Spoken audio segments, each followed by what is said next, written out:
Am I on? Are we live? We're live. We're doing it live. Here we go. Thank you for being here, everybody in attendance for today's DRB meeting. The date is August 7th, Thursday, August 7th, 2025. We're very pleased to be with you. We appreciate those who are tuning in from their remote devices and from their TVs at home and remotely. The purpose of the Development Review Board is to maintain the quality of development in Scottsdale by reviewing all of the design aspects of proposed development and the relationship of those design components to the surrounding environment and community. This board also reviews all preliminary plats for subdivisions to assure conformance to policies and ordinance requirements. The agenda consists of the roll call, public comment of non-agendized items, administrative report, minutes, approval of the prior meeting, and action items. A roll call will be taken after each item's motion. The liaison will call each board member's name to indicate his or her desired vote for that item. After the vote has been counted and the liaison may read out the final vote. Citizens wishing to speak during public comment or to speak specifically on agenda items may fill out the blue request to speak card with Caitlin Clark to my right, your left, before the agenda item is to be discussed. Citizens interested in submitting a written comment, on any item may submit a yellow written comments card, which I'm holding in my hand for demonstration, to the staff table prior to beginning public testimony. When called, please approach the podium, state your name and address, and then begin speaking. Groups wishing to speak should elect a spokesperson. To facilitate the meeting, your comment will be limited to 3 minutes for individuals, plus 1 minute for additional time that was allocated, for a total of 10 minutes. I remind our audience that the board's review relates to designed matters and does not include consideration of existing zoning district designations, zoning entitlements, or the allowed uses within the zoning districts. The board's motion may be to approve with modified stipulations or STIPs, to deny the request or continue the case. Thank you for your interest. Thank you for being here.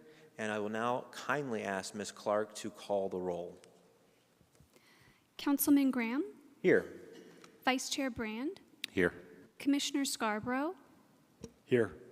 Board Member Peaser? Here. Board Member Fakih? Here. Board Member Mason? Here. Board Member Robinson? Here. All present. Thank you. Thank you, Ms. Clark. Now I will move from roll call to public comment of non-agendized items. I don't think there are any. I did get one written comment from Mr. Gonzalez. Can we, this is about item 4. Never mind, that's not about non-agendized items. Pardon me. So we don't have any non-agendized public comment. Administrative report, Mr. Brad Carr, thank you. Yes, thank you, Councilwoman Graham and members of the board. Welcome. Happy to see you here on this sultry day here in Scottsdale, Arizona. Today, I don't have anything in particular on today's agenda items, but I do want to mention we will be meeting again in 2 weeks on the 21st for 3 agenda items that are planned for that day. So hopefully we'll all see you again here in 2 weeks. That concludes today's administrative report. So you say today is sultry? Sizzling out there right now. Very good. That was a fine administrative report, Mr. Carr. Thank you. Minutes approval of the prior meeting. I will invite my colleagues, if they have any revisions to make to those meeting minutes, to do so now. I see none, and with no comment, I will invite one of my colleagues to motion to approve the meeting minutes. I'll make a motion. I'll move to approve the regular meeting minutes of the July 17th, 2025 Development Review Board as presented. Do I have a second? Second. Vice Chair Brandt motions. Board Member Robinson seconds. Ms. Clark, if you will call the roll. Councilman Graham? Yes. Vice Chair Brand? Yes. Commissioner Scarborough? Yes. Board Member Peaser? Yes. Board Member Fakih? Yes. Board Member Mason? Yes. Board Member Robinson? Yes. Motion passes. Thank you. Thank you, Ms. Clark. We are unanimous. Moving on from meeting minutes, I will go now to the action items. Oh, double-sided printing. We're saving paper. The planet saved right there. We have two consent agenda items, item number 3 and item number 4. I will invite my colleagues if anybody would like to ask questions about a consent agenda item, or even if you should desire to pull a consent agenda item from consent to the regular items, regular agenda items. Thank you. At this time, please let me know. I'd like to pull item number 4, 3DR 2025, and then I'd like to ask staff a question on 3, but not pull it. Very good. Item number 4 has been withdrawn from consent, and item 3, Commissioner Scarborough would have a question for staff. Are there any other requests from the commissioners or from the board members? Or questions on item number 3, really, I should say? Okay, very good. The floor is yours, Mr. Scarborough, on item 3. Thank you, Mr. Carr. As I'm looking at this application, the elevations are pretty monochromatic except for the Douglas fir wood element, which I like a lot. But I believe that Douglas fir will gray in the sun in a very short order. And I know that it's called out to be stained, but I don't think that's enough to keep that wood element color on that elevation consistent with what we're seeing on the elevations. So I'd like to understand what can be done to make sure that the wood treatment stays that color of brown and not gray over time. And I didn't know if maybe you could answer that or maybe the applicant could, but either an epoxy-based stained or maybe a different alternative to a wood that would keep that color consistent with what we're seeing in the elevations. Certainly, Chair Graham, Commissioner Scarborough, I think that's a valid question. I'll ask that the applicant come on up to the podium and give a response to that and maybe provide some background on what they're thinking for long-term durability of that material.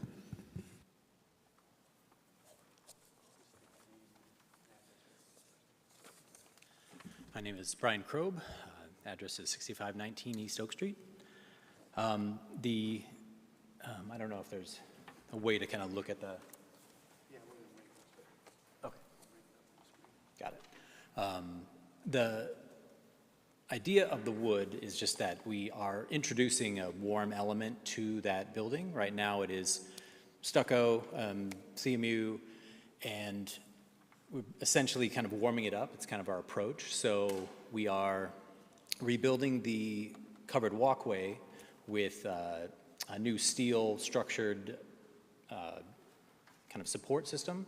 And then the wood is actually a ceiling element. It's kind of the beams and the roof element. It does flare up at the corner to kind of get that visibility to the corner.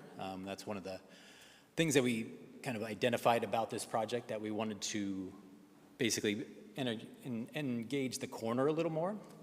And so that was why we kind of took the idea of kind of opening up that covered element to the corner. So the actual kind of protection of the wood, I mean, it is sort of a natural kind of clear coat sort of look. Like we were trying to keep the look of the wood, you know, for pretty much as it is. You know, we've done, you know, including like just across the park, there's a new restaurant that's going up that has a wood sort of wall and ceiling there. And in that case, we used a treated cladding. So it could be in that sort of vein that we just use this treated cladding. It's, you know, heat treated, or it's basically comes pre-vetted to be in an exterior environment. And then the fact that it is a ceiling and that it is not getting the sort of brunt of the sun. I mean, basically it's getting some like sunset direct, you know, hit is kind of the goal, is to kind of keep everything protected for the majority of the day, and then there's really nothing you can do at sunset to kind of protect it, so. Yeah, and I understand that for the underside on the north and west elevations, and that is partly my concern because they will get western sun, but it's really also the V wood trellis pergola sort of design that you have on the south elevation Oh, sure. that has full exposure. Right. And so I just want to make sure that the stain you use, that if it's clear or if it might have a pigment that is consistent with the current Douglas fir color, that it may be epoxy-based or something similar that would give it a longer life so that the application of the stain doesn't have to be on an annual basis to keep the warmth to this project. Absolutely. Yeah, and the owner would also want that as well. Okay, perfect. If the owner is comfortable with that and just making sure that that warmth stays on this elevation, then thank you. Okay, thank you. Any other questions for the applicant? For Mr. Brian, what was your last name? Krob. Crew? Krob, yes. Can you spell that? K-R-O-B? KROB. Any other questions for Mr. Krob? Commissioner Scarborough, did you want to make that a stipulation, or did you want to stipify that in any way? As long as the owner is willing to honor that, I'm fine. Ultimately, it does call it a stain. I'm just suggesting that they use a more durable epoxy-based stain, maybe even an epoxy-based stain that has some pigment in the color of birchwood that keeps that warmth consistent. Absolutely. Tom Frankel, 7340 East Main Planning Commission, and Commissioner Scarborough. I'm happy to stipulate to it that we would choose, first of all, we keep the building, so our intention is to hold it long-term. And the last thing I would want is have to refinish that wood every year. So I'm happy to stipulate, if you would want, that an appropriate material that would be approved by staff that would give us the look we want, as well as ensure that it won't deteriorate if for whatever reason we didn't own the building, but we do intend to own it. I'm happy to stipulate to that if you want to. It doesn't have to be on the honor system. Thank you, Mr. Franco.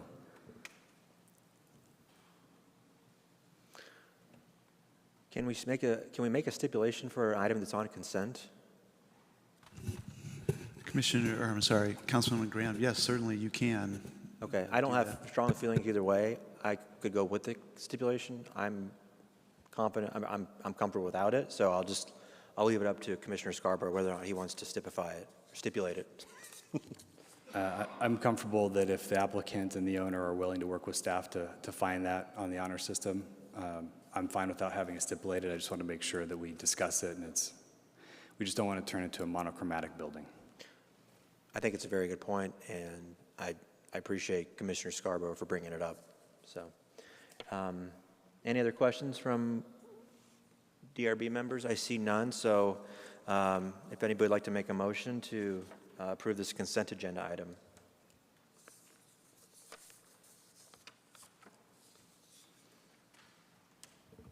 I'll go ahead and make a motion to approve case 39DR 2024 per the staff recommended stipulations after finding that the development application meet the applicable development review board criteria and the additional findings for the development in the Old Town area. Very good. A motion has been made. Do we have a second? I'll second that. Second has been made by Vice Chair Brandt. Ms. Clark, please call roll. Councilman Graham, Yes. Vice Chair Brand, Yes. Commissioner Scarborough, Yes. Board Member Peaser, Yes. Board Member Fakih, Yes. Board Member Mason, Yes. Board Member Robinson. Yes. Motion passes. Thank you. Thank you. Thank you, Mr. Frankel. Thank you, Mr. Loop. Now I will move on to the regular agenda. I will invite the applicant, Ms. Jennifer Hall, or applicant contact Jennifer Hall. Or actually, no, we'll start with the staff presentation, right? Councilman Graham, it's at the pleasure of the board if they like a staff presentation or just to hear directly from the applicant. I think what we'll do, since you want a staff presentation? I'm okay without the staff presentation, but if I could just ask a series of questions of the applicant. Okay, I'll tell you what, if I can, because I have a written comment on this from the public, maybe we can hear from the staff, or I'm sorry, from the applicant, and then we can invite the public comment up right after that, and then Mr. Scarborough and any other members with questions. So I will invite the applicant up at this time it appears we're going to defer the city staff presentation at this moment. Obviously, I said Mrs. Hall. You're not Mrs. Hall, so. I am not. I was going to clarify that, too. Okay. Councilman Graham, members of the commission, thank you so much today. I'm Thomas Galvin with Rose Law Group on behalf of the applicant, here today with my colleague Jennifer Hall, but also here with two technical experts, Jake Tate and Jason Thompson from AWA, who are civil engineers. And I do believe that there's some questions that will be addressed from your board here today that they will be able to satisfy and answer. Also, I do actually think it would be beneficial if staff can pull up the elevations of the project itself and the application, because we did not have a presentation. But there are several issues that have been brought to our attention just within the past few hours, and we're more than happy to listen, to engage, and to answer any questions. So I'm just going to leave it at that point, but we're coming up here in a spirit of cooperation. I am going to ask Jake and Jason to stand here with me right now just to answer any questions that might come our way. Well, before the questions, I am going to invite public comment Oh, okay. up. Yeah, Yep. if you don't mind, the That's subject fine. matter experts. Okay. Did you want to say, Mr. Galvin, did you want to say just a little bit, we talked a little bit briefly about the paint color and maybe some of the egress, ingress, just if Yeah, you want, so if you're yeah. comfortable, but you do not have to. Yeah, and I was going to get into it later, but I can address all of the issues now. There was a question we heard earlier about salvage trees. More than happy to work with your board about that. Easement issues, happy to answer any concerns or questions about that. But we do have a plan for access, for ingress and egress. And also, this is a credit union. This is not, let's say, a drive-through where there's considerably more traffic. So all of these things have been considered. And then when it comes to color, the applicant does have a particular shade of blue for their corporate logo that they are using for locations outside of Scottsdale. But having worked with staff, the desire was for more desert tones, and we are okay with that and to deviate from our corporate logo color. Okay, well, thank you, Mr. Galvin. Thank you, Councilman. Okay, so I will, public comment, I will invite Mr. Gonzalez. Did you want to speak? Okay, these are written comments. Sorry, Mr. Galvin, I'm going to invite you back up there. I'm just going to read this real quick from public comment. Can we see a presentation regarding the traffic route? So, Mr. Gonzalez, you don't care to say anything? Okay. And just if I can kindly ask the subject matter experts to introduce themselves for the public record, and then we're pleased to hear from you, and then I know I'll have some questions from my colleagues. My name is Jake Tate with AWA, 2010 North Redwood Road in Salt Lake City, Utah. If you wouldn't mind pulling the site plan up, I can talk a little bit about the access. So this is a good, sorry, there's a lot of easements on here. We were trying to show all the encumbrances on the property. But Hayden Road is on the top of your screen there, and on the left side of the America First, there's an entrance there at the new traffic signal where we have an entrance to the site, and it leads directly into the property. At the middle of the site, you'll see there's a drive-through where they have what they're called ITVs now, and those are interactive video tellers. They're not ATMs anymore.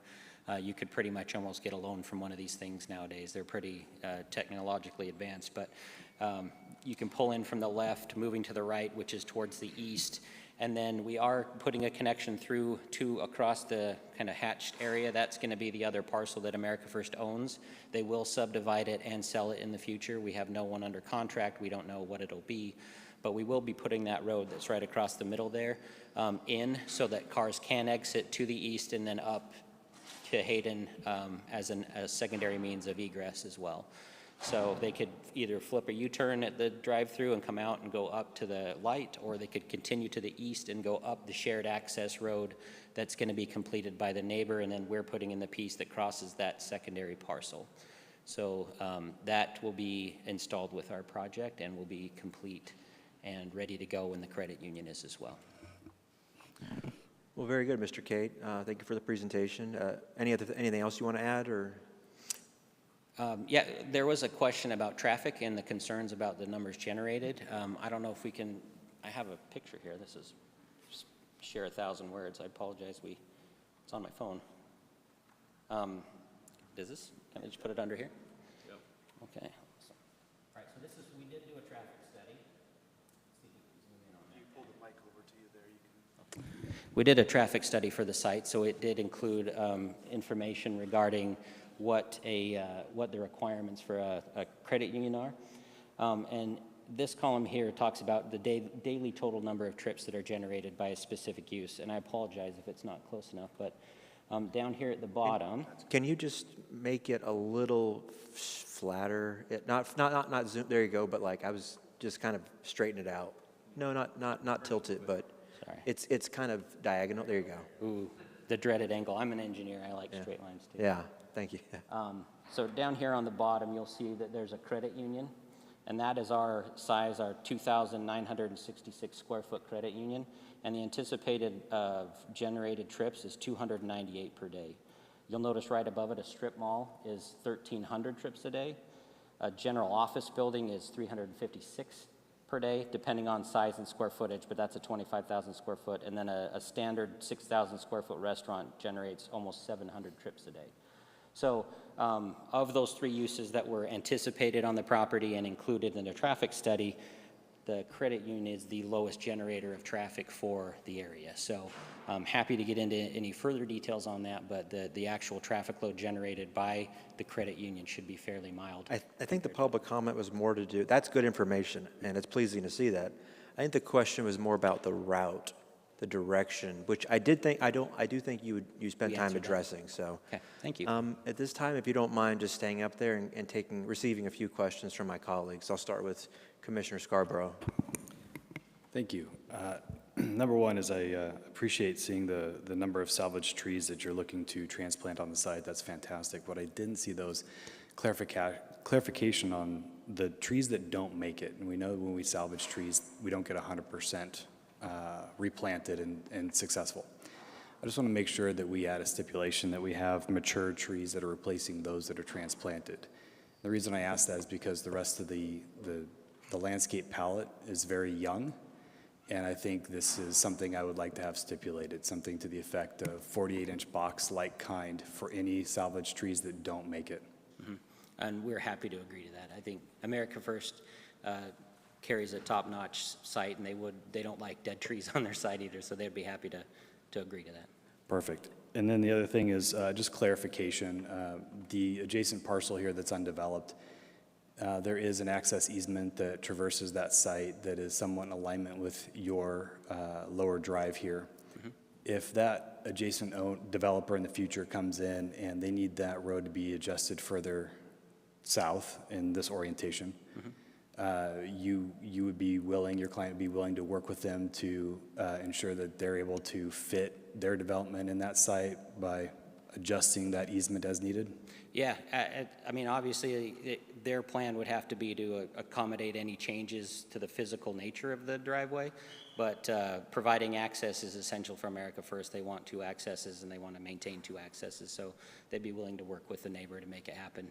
I appreciate that. I think the location of where that drive is shown, I don't want to say stifles, but I think limits the ability for development to hit that overall parcel. And I think by allowing that drive to shift and, of course, making the appropriate accommodations, more options are available for that infill to be complete. Mm-hmm.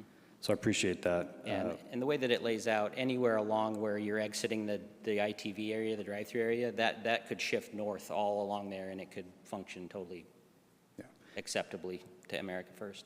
Perfect. And then the last small comment, again, this is all design, but the screen wall that you have that blocks the parking lot to Hayden Road, I'd like to see that screen wall broken up with a little bit of an overlap on the wall ends, whether you want to trifurcate that wall with overlapping ends. Commissioner, can we get renderings for people to kind of see some visuals of these? Because these are really good topics, but if we have something people sort of, latch onto. Sorry to interrupt, Commissioner. No, it's okay. But I just didn't want that single plain screen wall there. It'd just be nice if it's broken up, whether it's in staggered 2 or 3 wall segments, just something that breaks up that plane. Yeah, we definitely can. The only thing that might limit how we do that is there is a setback there, but I think that we could definitely stagger that outside of the setback. Understood. Yeah. And then overall, the elevations, I like the way they look. The architecture, it's great.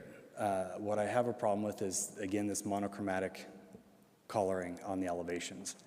And I understand your position that staff has directed certain colors that fall within the appropriate palette. But it feels like we're sort of ending up with more and more development that's coming in this monochromatic theme. And so I'm just wondering, and maybe this isn't a question for you, maybe it's more for staff, but how do we deviate from this and get a little bit of color in here, be consistent with our design color palette, but introduce more than just the sort of black and white sort of variations of color? And I know that this bank uses a blue, and I'm just wondering if there's a muted or darkened blue or something that would fall within the palette that might give these elevations a little more color. And that's my only comment. I would like to have that 48-inch box stip, but I would open up the comment on the color to the rest of the board as well. Councilman Graham, I just want to make one point to that. We're amenable to all of those suggestions and all of those desired stipulations from Commissioner Scarborough, so if a majority of the board agrees, we're okay with that. However, I do want to point out on the issue regarding the color, the client does have a particular set of blue that is part of its corporate logo. They did make, in essence, what I would consider to be a concession here regarding what staff had communicated in terms of earth tones. So I do want to caution you and say we do have concerns about going to different variations of blue, because then now we're varying from our actual logo itself. But we're happy to work within the parameters of how staff defined what they thought was best for Scottsdale outside of any other shade of blue than our corporate logo. So appreciate your consideration for that one item. Thank you for that clarification. Okay, thank you. I don't mind chiming in on that, because I do have an opinion after studying the material palette. Vice Chair. Thank you. I'd probably be much more concerned about the monochromatic nature if it didn't have like 3 distinct materials to it. So it does have a CMU, like a rough split-face CMU base, a full brick masonry body of the building, and then a higher quality metal panel. So we do have 3. It's monochromatic, but it's 3 very distinct textures and material depths. So and there's a pretty significant amount of glass that I think is properly shaded and glazed. So I would be more worried about this if you had a CMU base and everything else was an EIFS type of material, and you've got kind of three gray tones of EIFS. But I'm personally, in looking and reviewing the project, I thought the materiality of the building had the right amount of depth of material change to combat maybe more of a singular neutral tone family. So anyway, I think it does a pretty good job from that perspective. And also, just to also answer your question, because I deal with leasing and material colors constantly all day long, I think I've had 3 projects in the last 60 days that have had color on them that are being requested to go to lose some of the color. And so there is a definite push. I'm not sure how staff wants to address this or us as a board wants to operate, but there is a heavy push within the retail and commercial leasing world into a neutral tone, and that's what you're seeing? It is significant. So, having anyway, and just as more of a note of commentary, it's just something professionally that I feel like is you're seeing a lot about there. I'm not sure how. Maybe we can have a sub-conversation about how we, as a city, want to address that. But Staff seems pretty disinclined to address it. But with regard to this case staying on point, I do think that this building accomplishes what it needs to for city standards. Thank you, Vice Chair. I'm going to call on Board Member Faki. Thanks, Councilman. So a couple of things. I concur with Board Member Brand. I like the architecture. I think it fit well. I would like to go back to the site plan. I'm just curious. I have a question about the stacking for those ITM you have. I'm assuming this is the new AI video teller stuff, whatever they're doing there. So I'm curious, was staff who pushed on you that much stacking, or do you guys imagine you're going to have that much people waiting on this video? I mean, I'm just, because we deal with this all the time, I'm just curious, how did you come up with almost 20 cars stacking there? So Yeah, actually, I can't remember what the city's requirement is, but a lot of it's driven by the site. We have a constrained area, and then we used what we have, and it actually gets, 6 to 12 is usually what we try to get on a stacking, but since just the way the site laid out, we got a few extra. So there was nothing that necessarily, unless the cities, I don't have it off the top of my head. yeah, the reason I mention it, I mean, we do some similar stuff for living, and we push on those applications that maximum will have 4 cars at any time, even if you have double. So you guys raising the bar to show 20 is going to make future application tougher. So I'm curious, because a lot of staff ordinance right now don't have exact requirement for stacking on an ITM, I guess. So I don't know, does the city of Scottsdale has a requirement for ITM stacking? Councilman Graham, Board Member Faki, I'm not aware of a specific requirement for stacking on an ITM, I guess they're calling it now. We do have specific requirements for restaurant Yeah. drive-throughs. And this, I mentioned this because we dealt with it in several locations where we go back and fight staff and say we maximum have 2, maximum have 4. And I see application like this, we're coming, we have 18, or I hope you do have that much, but I mean, I don't see anyone waiting online for half hour talk to an AI, but I may be wrong. But it's kind of like, I think I will be fine with a lot less stacking. It doesn't matter at this situation, but I want to make a point that since we're seeing a lot of this, I don't know if staff could do some analysis based on traffic, on how much required. Again, in every site we've done, we push for like 2 to 4 max because this is what the end user says. But I was curious when I saw that much cars here, so. I'm in support of the application, obviously, but just I want to point this out. You know, as Mr. Board Member Faki brings this up, my eyes are opening up to the stacking. And when you look at that, you just sort of see a pinched driveway, and you don't see, you see 5, 6 cars. You're never going to see, I mean, in 2 rows, I mean, you're never going to see that.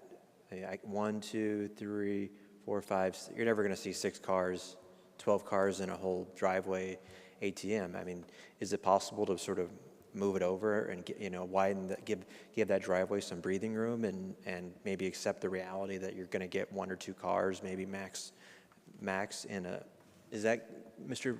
Board Member Fuck? Your microphone.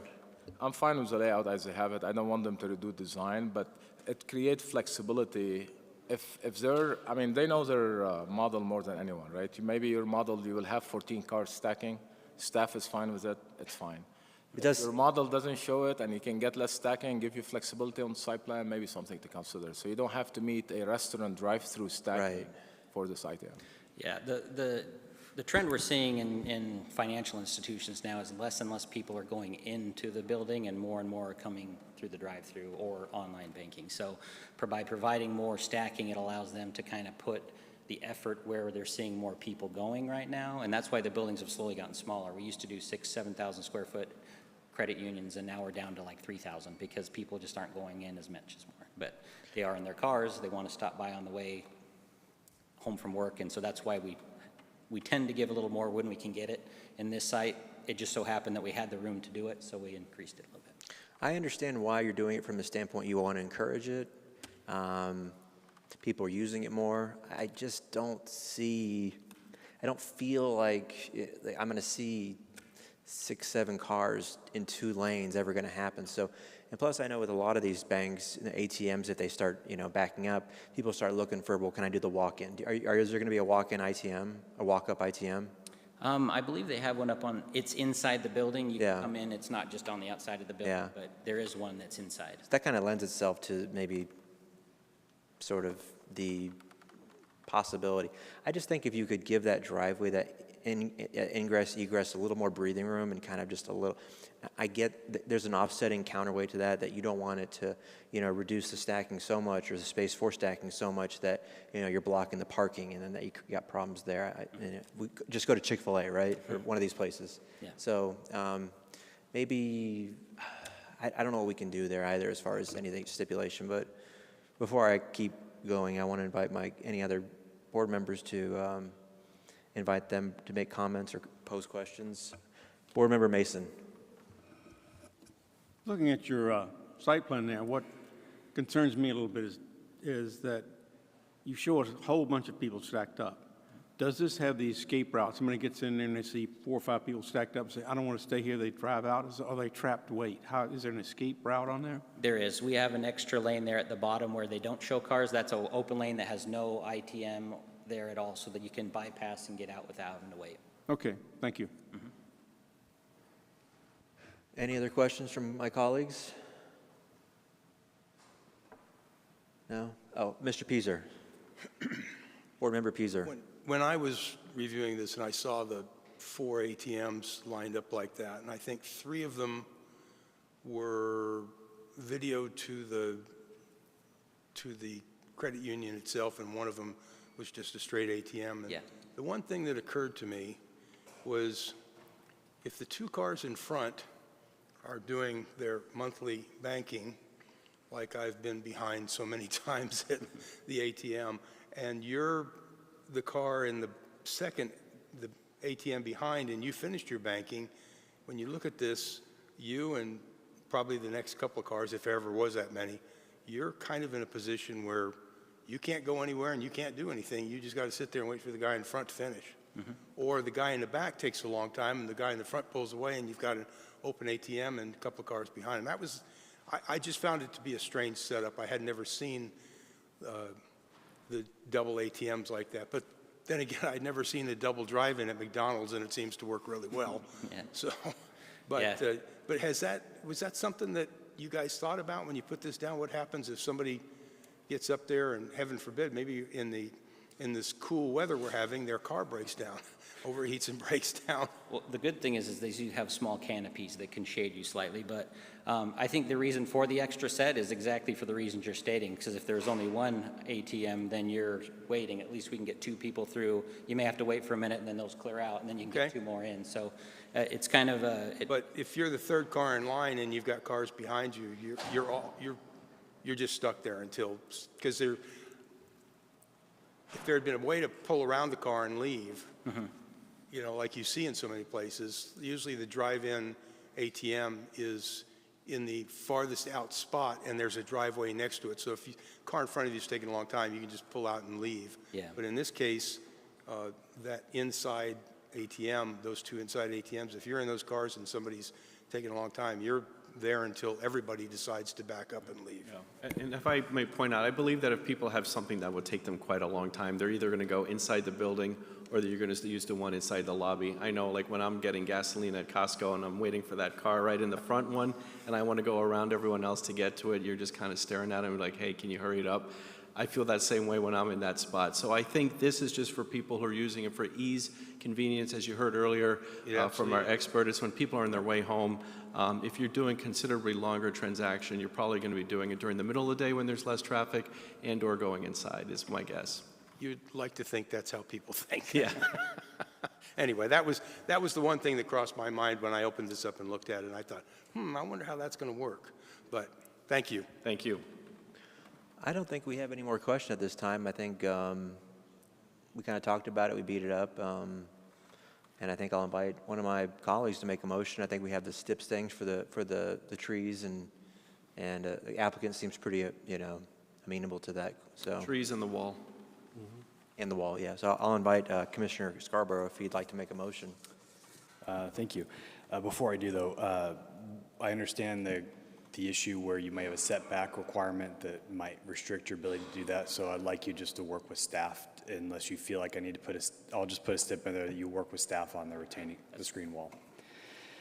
Move to approve 3DR 2025 per the staff recommended stipulations after finding that the development application meet the applicable development review board criteria with the added stipulation that 48-inch box like-kind trees are replaced for the salvage trees that don't make it, as well as for the applicant to work with staff in regards to breaking up or staggering the screen wall.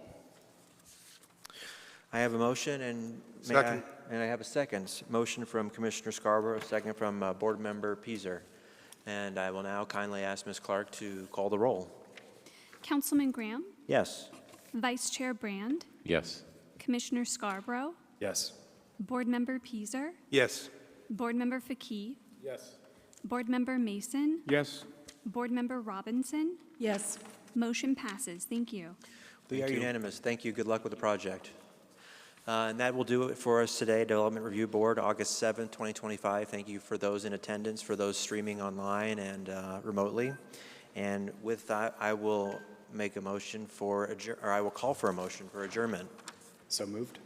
So I have a motion. Second. Second. All those in favor, please say aye. Aye. Aye. We are adjourned. Thank you very much.